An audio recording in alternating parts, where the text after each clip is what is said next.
오늘은 마태복음 26장 36절부터 38절까지의 말씀을 함께 나눠보겠습니다. 마태복음 26장 36절부터 38절까지의 말씀을 제가 봉독해 드리겠습니다.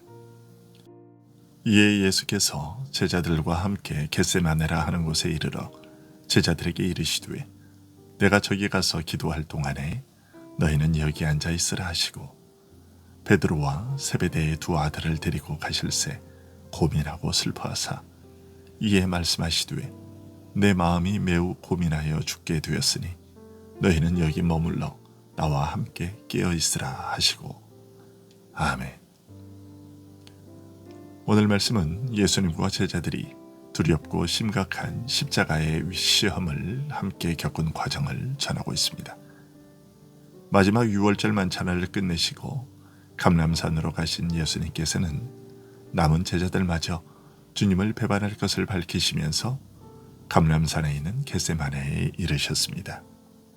동산에 이르러 제자들에게 내가 저기 가서 기도할 동안에 너희는 여기 앉아 있으라고 하신 다음 베드로와 세베대의 아들 요한과 야고보만을 따로 데리고 가사 고민하고 슬퍼하셨습니다.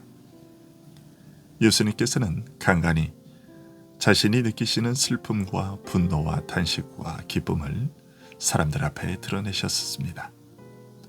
하지만 하나님의 아들이신 주님이 사람 앞에서 자신의 감정을, 특히 슬픔과 고통을 이렇게 적나라하게 드러내신 것은 이것이 유일한 경우였습니다. 참 사람이시지만 참 하나님이신 그분이 이처럼 우리와 똑같이 근심과 슬픔과 고통을 느끼셨다는 것은 조금 의외의 일로 여겨질 수도 있습니다. 하지만 어떤 일에도 고통이나 슬픔을 느끼지 않는 분이라면, 그래서 아무 고통이나 슬픔을 느끼지 않고 무감정하게 십자가의 고난을 겪으신 것이라면 그런 십자가가 예수님에게나 우리에게 무슨 의미가 있겠습니까? 예수님께서는 자신이 겪으시는 근심과 슬픔과 고통을 내 마음이 매우 고민하여 죽게 되었으니 라는 말로 표현하셨습니다. 십자가의 죽음의 고통이 손발이 직접 못 박히는 순간에 비로소 시작된 것이 아니라 이미 이때부터 시작되었던 것입니다.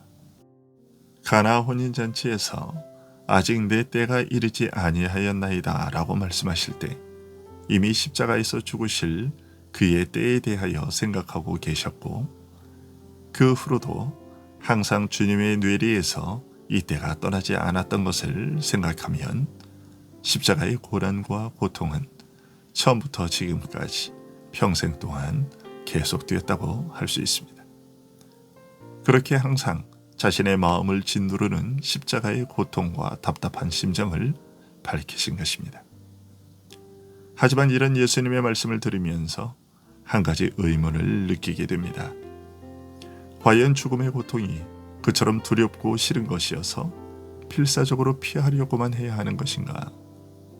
왜 하나님의 아들이신 그분이 죽음 앞에서 이렇게 나약해지셨는가 하는 것입니다. 십자가의 고통은 당시 로마의 사형 집행 방식 중에 하나였기에 다른 범법자들도 당했던 것들이고, 주님과 함께 달렸던 강도 중에 하나는 십자가에 매달려 고통당하면서도 예수님을 욕하고 조롱할 정도의 여유를 보이기도 했습니다. 그렇다면 예수님께서는 죽음 앞에서 더욱더 남다른 모습을 보여야 하지 않았겠는가 하는 생각이 드는 것이죠. 하지만 죽음의 공포라는 것은 그렇게 단순한 것이 아닙니다. 그리고 무엇보다 예수님께서 두려워하신 것은 단순히 십자가에서 겪으실 육체의 고통이 아니었습니다. 물론 육체적 고통도 그 두려움의 일부이기는 하겠지만 이것이 죽음의 고통 전부가 아니며 그 핵심은 더더욱 아닙니다. 시편 28편 1절에서 시인은 주께서 잠잠하시면 내가 무덤에 내려가는 자와 같을까 하나이다 라고 말했고, 시편 143편 7절에서는 주의 얼굴을 내게 숨기지 마소서 내가 무덤에 내려가는 자 같을까 두려워하나이다 라고 말했습니다. 이러한 말씀들은 성도들이 두려워한 죽음의 고통의 본질은 육체적 고통이나 육적인 죽음 그 자체가 아니라 하나님으로부터 버림받아 그분으로부터 끊어지는 것임을 알려줍니다. 예수님께서도 십자가에서 마지막 순간 그 고통이 절정에 이르렀을 때 부르짖어 호소한 것은 나의 하나님이여 나의 하나님이여 어찌하여 나를 버리셨나이까 라는 것이었습니다. 이런 말을 듣고서 이렇게 반문할지도 모르겠습니다. 하나님께서 나를 외면하시든지 말든지 침묵하시든지 말든지 그것이 무슨 대단한 일인가? 오히려 내 마음대로 자유롭게 살 수 있어서 좋은 것 아닌가? 하지만 이런 말은 이미 영혼이 죽어있는 죄인이 느끼는 감정과 생각에 지나지 않습니다. 이미 하나님으로부터 버림받았고 끊어졌기 때문에 별다른 느낌이 없는 것입니다. 하나님으로부터 버림받고 끊어지는 죽음에 대한 고통은 영혼이 살아있는 자만 느끼는 것입니다.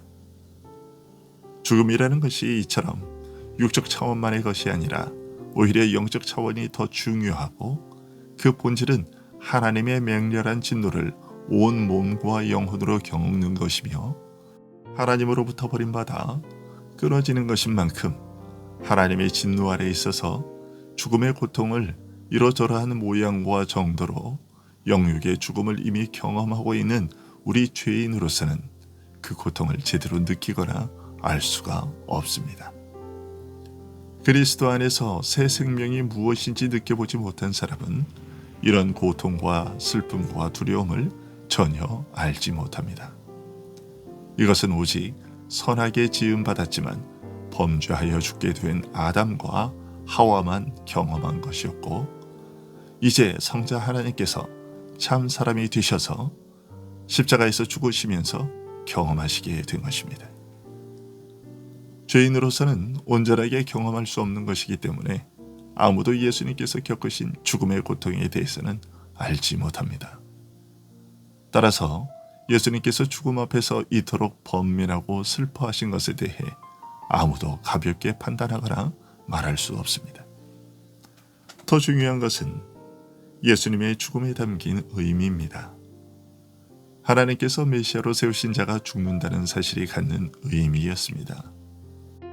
우리 같은 허물 많은 인간도 억울하게 누명을 쓰고 사형 선고를 받으면 견딜 수 없는 정신적 고통을 겪는데 하물며 아무런 죄가 없으신 주님께서 배신당하고 모욕과 매질당하는 것도 모자라 죽어 마땅한 죄인으로 정죄받고 처형되는 것이 주는 고통이 어떤지에 대해서는 우리가 감히 말할 수 없는 것입니다.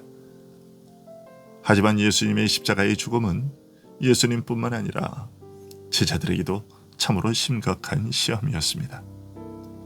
이단자로 정죄되어 처형당한다는 것은 메시아의 역할에 실패한 것으로 생각될 수밖에 없었기 때문입니다.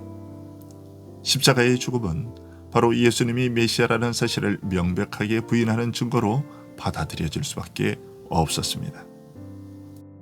이러한 십자가의 걸림돌은 예수님께서 부활하신 후에도 제거되지 않고 여전히 유대인들에게는 거치는 돌이 되었습니다. 고린도전서 1장 23절에서 바울 사도는 우리는 십자가에 못 박히신 그리스도를 전하니 유대인들에게는 거리끼는 것이요 라고 말했습니다. 사도의 말처럼 세상 사람의 눈에는 분명히 실패로 비치는 십자가를 죄인을 구원하시는 하나님의 지혜와 능력으로 받아들이는 것은 참으로 어려운 일입니다. 주님은 이런 사실을 알고 계셨기에 제자들에게 시험에 들지 않게 깨어있어 기도하라고 하신 것입니다. 십자가는 이러저러한 모양으로 늘 우리에게 거치는 돌과 시험거리가 됩니다. 십자가를 받아들이는 일은 결코 쉽지 않은 것입니다.